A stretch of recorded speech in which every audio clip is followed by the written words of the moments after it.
Artigo 13. Compete ao diretor-presidente, inciso 1, exercer a representação legal da ANA. Inciso 2, presidir as reuniões da diretoria colegiada.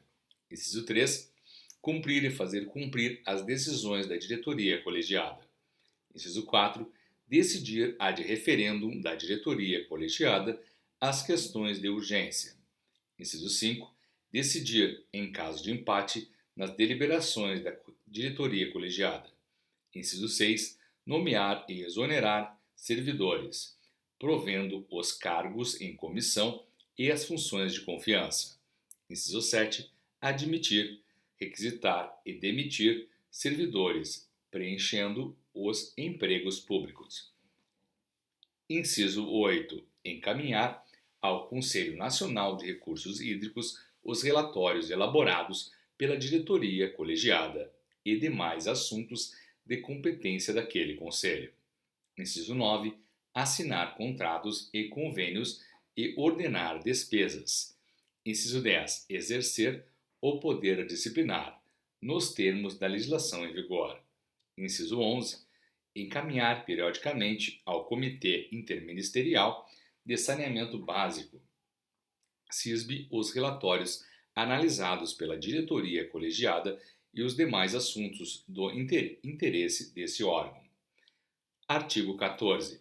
Compete à Procuradoria da ANA, que se vincula à Advocacia Geral da União, para fins de orientação normativa e supervisão técnica. Inciso 1. Representar judicialmente a ANA, com prerrogativas processuais de Fazenda Pública. Inciso 2. Representar judicialmente os ocupantes de cargos e de funções de direção, inclusive após a cessação do respectivo exercício, com referência a atos praticados em decorrência de suas atribuições legais ou institucionais, adotando inclusive as medidas judiciais cabíveis, em nome e em defesa dos representados.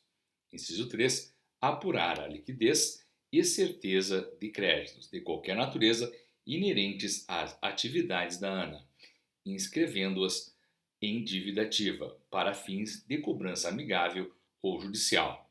Inciso 4. Executar as atividades de consultoria e de assessoramento jurídico. Capítulo 4. Dos servidores da ANA. Artigo 16. A ANA constituirá, no prazo de 36 meses a contar da data de publicação desta lei, o seu quadro próprio de pessoal, por meio de realização de concurso público de provas ou de provas e títulos, ou de redistribuição de servidores de órgãos e entidades da administração federal direta, autárquica ou fundacional. Artigo 17-A.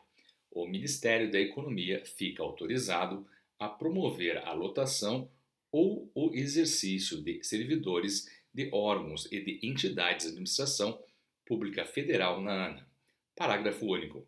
A lotação ou o exercício de servidores de que trata o caput desse artigo ocorrerá sem prejuízo de outras medidas de fortalecimento de capacidade institucional.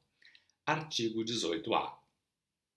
Ficam criados para exercício exclusivo na ANA. Inciso 1. 5 cargos comissionados de direção, CD, sendo um CD1 e 4 CD2. Inciso 2. 52 cargos de gerência executiva, CGE, sendo 5 CGE1, 13 CGE2, 33 CGE3 e 1 CGE4. Inciso 3. 12 cargos comissionados de assessoria, CA, sendo 4 CA1, 4 CA2 e 4 CA3. Inciso 11. 11 cargos comissionados de assistência CAS1. Inciso 5. 27 cargos comissionados técnicos CC5.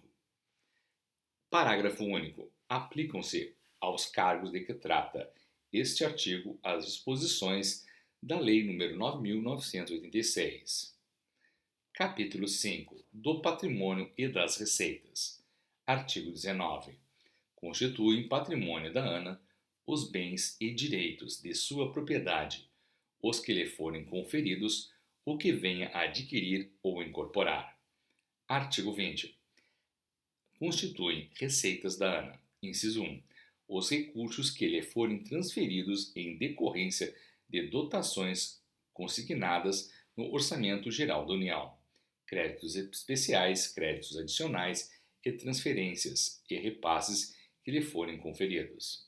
Inciso 2. Os recursos decorrentes da cobrança pelo uso de água de corpos hídricos de domínio da União, respeitando-se as formas e os limites de aplicação previsto no artigo 22 da Lei 9.433.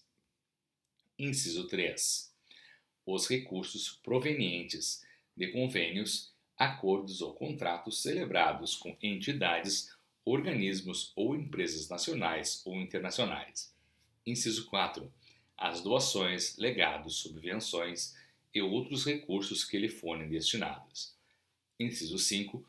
O produto da venda de publicações, material técnico, dados e informações, inclusive para fins de licitação pública, de emolumentos administrativos e de taxas de inscrições em concursos. Inciso 6.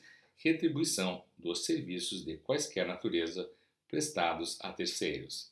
Inciso 7. Produto resultante da arrecadação de multas aplicadas em decorrência de ações de fiscalização de que tratam os artigos 49 e 50 da Lei 9.433. Inciso 8. Os valores apurados com a venda ou aluguel de bens móveis e imóveis de sua propriedade. Inciso 9. O produto da alienação de bens, objetos e instrumentos utilizados para a prática de infrações, assim como do patrimônio dos infratores, apreendidos em decorrência do exercício do poder de polícia e incorporados ao patrimônio da autarquia nos termos de decisão judicial.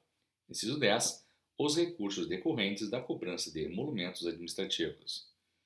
Artigo 21.